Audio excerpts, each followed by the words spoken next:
உங்க பேர் என்ன? ஆதர்ஷ். ஆதர்ஷ் என்ன படிக்கிறீங்க?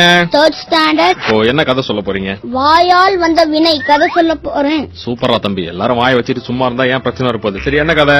ஒரு ஊர்ல ஒரு புது பாலம் கட்டினாங்க. அந்த பாலத்தை திறக்கிறதுக்கு பெரிய பெரிய ஆபீசர் எல்லாம் வந்திருந்தாங்க. குறுக்க ஒரு ரிப்பன் கட்டி அந்த ரிப்பனை கட் பண்ணி எல்லா காரும் போக ஆரம்பிச்சது. அந்த விழாவுல ஒரு பரிசு வச்சிருந்தாங்க. அதாவது அந்த பாலத்துல 100ஆவதா வர காருக்கு 10,000 ரூபாய் பரிசு அப்படின்னு சொல்லி, அப்புறம் டைம் ஆயிட்டே இருந்துச்சு. 100ஆவதா ஒரு கார் வந்துச்சு. எல்லாம் ஓடி போய் நிறுத்தி, கங்க்ராச்சுலேஷன், நீங்க ஜெயிச்சிட்டீங்க, நீங்க 100ஆவது காரு, இந்தாங்க 10,000 ரூபாய் பரிசு, பணத்தை வச்சு என்ன பண்ண போறீங்க அப்படின்னு கேட்டாங்க. அதுக்கு அந்த கார் ஓடிட்டு இருந்த ஆள் சொன்னா, முதல்ல இந்த காசை வச்சு ஒரு டிரைவிங் லைசன்ஸ் வாங்கணும்.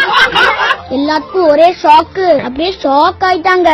நானும் தாண்டா. காருக்குள்ள உட்கார்ந்த அவங்க ஃப்ரெண்டு அவங்க சொல்றத நம்பாதீங்க, அவர் இப்படிதான் குடிபோதையில இருந்தாலே வளருவாரு. லைசன்ஸும் இல்ல, சரக்கு வேறையா, ட்ரங்க் அண்ட் டிரைவா?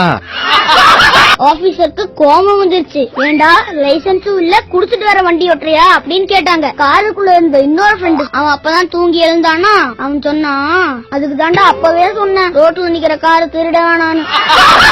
O, car திருட்டுக்காரா? ஆமா. அதுக்கப்புறம் போலீஸ் அவங்கள கூட்டிட்டு போய் நல்லா செஞ்சுட்டாங்க. இதுல நம்ம என்ன செஞ்சுக்கிட்டோம்? பேச வேண்டிய நேரத்துல பேசணும், சும்மா இருக்க வேண்டிய நேரத்துல சும்மா இருக்கணும். This is the moral of the story. Yes, பிரமாதம்டா தம்பி. வேற ஏதாவது கதை இருக்கா? இங்க பக்கத்து வீட்டு கதை சொல்லட்டுமா? ஏன்டா?